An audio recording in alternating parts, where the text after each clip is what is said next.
Over the past decade, the Oklahoma Department of Human Services reports 129 children have died while in state care. Children like Kelsey Briggs. Her family says the system was overloaded. The worker that we had, she was wonderful, but she had 30 other children under her wing in our county. And we had her 24/7. We could call her anytime we needed.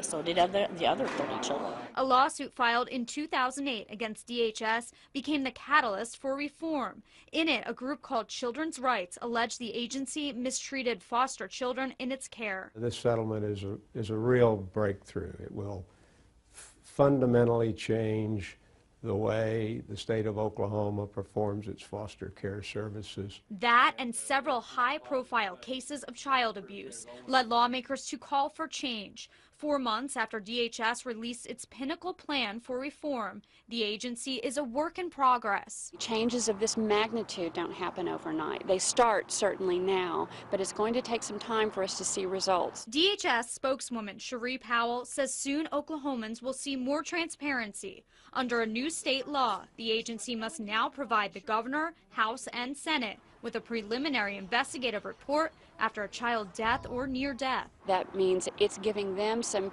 information first to say, here's what we're seeing, here's what we're finding in this case, which is not something that we've done before. But Powell says it will be a balancing act. The federal government has tight guidelines on what can and cannot be released. Right now, when a child dies, and if their parent or guardian, the person responsible for them, is charged with their death, that's the only circumstance that DHS can release information about its involvement with the child or family. The Child Welfare Division is being reorganized. The state has been redistricted into 27 areas, with each assigned to a child welfare director. That's what this new reorganization would create, is a direct line of authority from the top all the way down to the front lines. All of these changes will need more funding. DHS received $50 million additional dollars in this year's budget. Half will go toward the Pinnacle Plan. Powell says more funding will enable the agency to hire more workers and pay foster parents better.